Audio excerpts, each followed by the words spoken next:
Hai teman-teman, Assalamualaikum warahmatullahi wabarakatuh. Sebelumnya perkenalkan, nama saya Purwaningrum dengan NIM 22402052 dari kelas Perbankan Syariah B. Jadi tujuan saya di sini adalah ingin mempresentasikan atau membahas dari beberapa materi mata kuliah PKN untuk memenuhi tugas UTS kali ini. Baik teman-teman, langsung saja ke materi yang pertama, yaitu membahas tentang sistem dan ideologi. Jadi pengertian negara sendiri merupakan salah satu bentuk organisasi yang ada dalam kehidupan masyarakat. Jadi secara etimologi sendiri, istilah negara merupakan terjemah dari kata-kata asing yang berasal dari bahasa Inggris, yaitu state. Dari bahasa Belanda dan Jerman ada staat, dan bahasa Prancis sendiri ada etat. Jadi dari kata state, stat, dan etat diambil dari bahasa Latin statum atau status, yang berarti keadaan yang tegak dan tetap atau sesuatu yang memiliki sifat-sifat yang tegak dan tetap begitu. Jadi adapun tujuan negara itu memperluas kekuasaan semata-mata, menyelenggarakan ketertiban umum dan mencapai kesejahteraan umum. Jadi adapun unsur-unsur mutlak negara, yaitu yang pertama unsur tempat atau daerah, wilayah atau teritori. Dan yang kedua ada unsur manusia atau umat. Maksudnya adalah masyarakat, rakyat atau bangsa begitu. Unsur organisasi atau tata kerjasama atau tata pemerintahan. Dalam pemerintah terdapat dua sistem, yaitu sistem pemerintah negara dan sistem administrasi negara. Jadi sistem pemerintahan negara dibagi menjadi tiga, yaitu yang pertama sistem pemerintahan parlementer, yakni sistem pemerintahan di mana hubungan antara eksekutif dan badan perwakilan sangat erat. Hal ini disebabkan oleh adanya pertanggungjawaban para menteri terhadap parlemen. Maka setiap kabinet yang dibentuk harus memperoleh dukungan kepercayaan dengan suara terbanyak dari parlemen. Dengan demikian, kebijakan pemerintah atau kabinet tidak boleh menyimpang dari apa yang dikehendaki oleh parlemen. Dan yang selanjutnya ada sistem pemerintahan presidensial, yang dimana pemerintahan eksekutif tidak bertanggung jawab pada badan legislatif. Pemegang kekuasaan eksekutif tidak dapat dijatuhkan oleh atau melalui badan legislatif, meskipun kebijaksanaan yang dijalankan tidak disetujui oleh pemegang presidensial, oleh pemegang kekuasaan legislatif. Jadi dalam sistem pemerintahan ini, badan eksekutif dan legislatif memiliki kedudukan yang independen. Kedua badan tersebut tidak berhubungan secara langsung seperti dalam sistem pemerintahan parlementer tadi. Mereka dipilih oleh rakyat secara terpisah. Dan yang terakhir ada sistem pemerintahan campuran. Jadi ada 4 syarat yang diperlukan untuk menyatakan sebuah sistem pemerintahan disebut dengan semi presidensial. Keempat syarat tersebut yaitu presiden republik dipilih langsung oleh universal, konstitusi memberikan kekuasaan yang luas kepada presiden, presiden mengangkat perdana menteri dan pemimpin menteri, pemerintah bertanggung jawab kepada parlementer. Oke, lanjut, kita akan membahas materi yang kedua, yaitu Pancasila. Yang pertama adalah sejarah Pancasila. Jadi sejarah Pancasila berawal dari kekalahan Jepang pada Perang Pasifik, yang saat itu mereka berusaha mendapatkan hati masyarakat dengan menjanjikan kemerdekaan kepada masyarakat Indonesia dan membentuk sebuah lembaga yang tugasnya untuk mempersiapkan hal-hal yang terkait kemerdekaan begitu. Untuk menyempurnakan rumusan Pancasila, ia membuat undang-undang dasar yang dilandaskan kelima asas-asas. Maka salah satu tokoh, yaitu namanya Dokuritsu Junbiko Sakai, membentuk sebuah panitia yang disebut dengan Panitia 9. Setelah melalui beberapa proses, Pancasila akhirnya disahkan oleh PPKI pada tanggal 8 Agustus tahun 1945. Yang selanjutnya adalah pengertian Pancasila. Secara etimologi, kata Pancasila berasal dari Pancasila yang memiliki arti secara harfiah dasar yang memiliki 5 unsur kata Pancasila. Muhammad Yamin sendiri mengemukakan dalam bahasa Sanskerta perkataan Pancasila memiliki 2 macam arti, yaitu panca artinya 5, yang sila artinya vokal i, pendek artinya batu, sendi, alas atau dasar. Sila vokal i panjang artinya peraturan langkah, peraturan tingkah laku yang baik dan yang penting. Baik, next ada fungsi Pancasila. Fungsi Pancasila sendiri adalah sebagai pandangan hidup dan juga dasar negara Republik Indonesia. Selain itu, fungsi Pancasila juga sebagai jati diri bangsa Indonesia. Fungsi Pancasila lainnya itu sebagai ideologi bangsa, yakni terdapat kumpulan ide, keyakinan dan juga gagasan yang terkandung dalam sila-sila Pancasila. Hal tersebut menyangkut kayak seperti politik, sosial, budaya, dan keagamaan. Jadi yang selanjutnya ada pengamalan Pancasila di sini. Bagaimana sih cara kita mengamalkan Pancasila dalam kehidupan sehari-hari? Jadi Pancasila yang mengandung nilai-nilai filsafati yang di dalam pembukaan undang-undang diberi kedudukan sebagai dasar negara. Akan tidak berarti bila mana kita sebagai objek pendukungnya tidak mampu untuk dapat mengamalkan sehari-hari. Jadi di dalam pengamalan itu dapatlah dibedakan antara yang objektif ataupun subjektif. Sekarang tinggal pelaksanaannya itu bagaimana. Adapun Pancasila yang subjektif tidak mungkin dapat dilakukan dengan sekaligus saja, tetapi harus secara berangsur-angsur dengan jalan pendidikan di sekolah, dalam masyarakat, dalam keluarga, sehingga dapat diperoleh secara berturut-turut.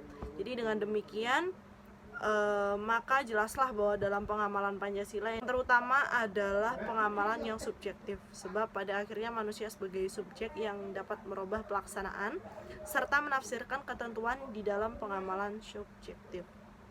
Baik, lanjut saja ke materi yang ketiga, yaitu pengertian Bhinneka Tunggal Ika. Jadi secara etimologi sendiri, kata Bhinneka Tunggal Ika berasal dari bahasa Jawa kuno yang jika dibagi menjadi bineka artinya macam-macam atau ragam, tunggal adalah satu, dan ika adalah itu. Jadi makna Bhinneka Tunggal Ika berbeda-beda tapi tetap sama, dengan arti, dengan jiwa dan semangat bangsa Indonesia melalui pengakuan realitas negara majemuk, yaitu suku, ras, bangsa, dan agama serta golongan lain-lain menjadi satu.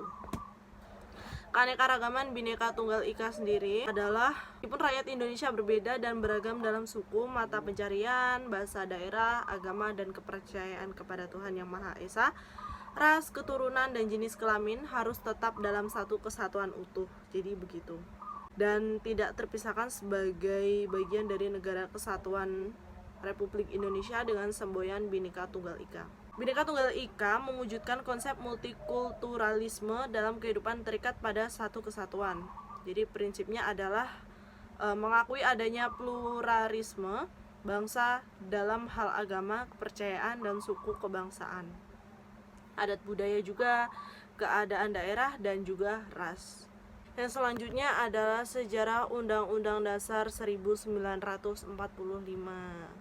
Jadi di dalam negara kita ini, negara Indonesia, undang-undang ditempatkan sebagai inti hukum nasional. Jadi undang-undang sendiri merupakan peraturan hukum tertinggi yang digunakan sebagai dasar pembuatan peraturan. Dan misalnya ketetapan MPR, undang-undang, peraturan pemerintah, keputusan presiden, dan seterusnya. Dahulu, sistematika undang-undang terdiri dari pembukaan, batang tubuh, dan penjelasan. Jika kita kaji secara mendalam, undang-undang ini memuat materi yang berhubungan dengan sistem pemerintahan negara, materi tentang hubungan antara negara dengan warga negara sekarang. Kita hanya mengenal sistematika Undang-Undang Dasar 1945 dengan penyebutan pembukaan dan pasal-pasal. Langsung saja ke materi yang ke-6 atau yang terakhir, yaitu materi identitas nasional. Apa sih identitas nasional itu? Identitas nasional dapat diartikan sebagai jati diri atau kepribadian nasional. Sedangkan menurut Kailan, istilah identitas nasional secara terminologis adalah suatu ciri yang dimiliki oleh suatu bangsa, atau secara filosofis membedakan bangsa tersebut dengan bangsa yang lain. Jadi identitas sendiri memiliki unsur-unsur nasional. Dalam konteks Indonesia, menurut Ganeswara bahwa identitas nasional merupakan manifestasi nilai-nilai budaya yang tumbuh dan berkembang dalam berbagai aspek kehidupan dan ratusan suku yang dihimpun dalam satu kesatuan Indonesia menjadi budaya nasional dengan acuan Pancasila dan roh Bhinneka Tunggal Ika sebagai dasar dan arah pengembangannya. Menurut Ubaidillah, secara umum terdapat beberapa unsur yang menjadi komponen identitas nasional, diantaranya adalah perilaku, lambing-lambing, alat-alat perlengkapan tujuan yang dicapai. Indonesia sebagai sebuah bangsa yang mendiami suatu negara, tujuan bersama bangsa Indonesia telah tertuang dalam pembukaan Undang-Undang Dasar 1945. Indonesia sebagai sebuah bangsa yang Indonesia sebagai sebuah dasar yang mendiami suatu negara. Tujuan bersama bangsa Indonesia telah tertuang dalam pembukaan Undang-Undang Dasar 1945, yakni kecerdasan dan kesejahteraan bersama bangsa Indonesia. Yang tiga, faktor-faktor pendukung kelahiran identitas nasional, yaitu kelahiran identitas nasional suatu bangsa memiliki sifat, ciri khas, serta keunikan sendiri yang sangat ditentukan oleh faktor-faktor yang mendukung kelahiran identitas nasional tersebut. Adapun faktor yang mendukung kelahiran identitas nasional bangsa Indonesia meliputi yang pertama adalah objektif, yang meliputi faktor geografis, ekologis, dan demografis. Yang kedua ada faktor subjektif, yaitu faktor historis, sosial, politik, dan kebudayaan yang dimiliki bangsa Indonesia. Kondisi geografis ekologis yang membentuk Indonesia sebagai wilayah kepulauan yang beriklim tropis dan terletak di persimpangan jalan komunikasi antar wilayah dunia di Asia Tenggara ikut mempengaruhi perkembangan perilaku kehidupan demografis, ekonomi, sosial, dan kultural bangsa Indonesia.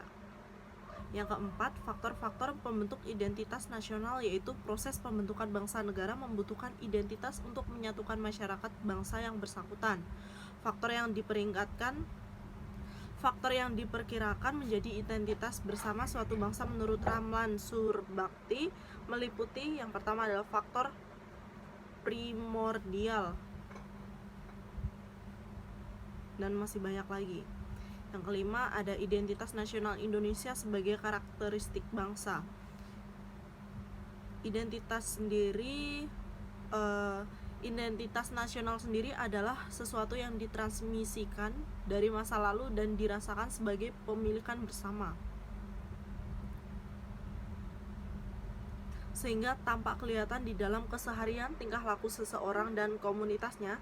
Proses pembentukan identitas nasional umumnya membutuhkan waktu perjuangan panjang di antara warga bangsa negara yang bersangkutan. Setiap kelompok bangsa di dalam negara umumnya menginginkan identitasnya dijadikan atau diangkat sebagai identitas nasional yang tentu saja belum tentu diterima oleh kelompok bangsa lain. Inilah yang menyebabkan sebuah negara bangsa yang baru merdeka mengalami pertikaian intern yang berlarut-larut demi untuk saling mengangkat identitas kesukubangsaan menjadi identitas nasional. Setelah bangsa Indonesia bernegara, mulai dibentuk dan disepakati apa-apa yang dapat menjadi identitas nasional Indonesia.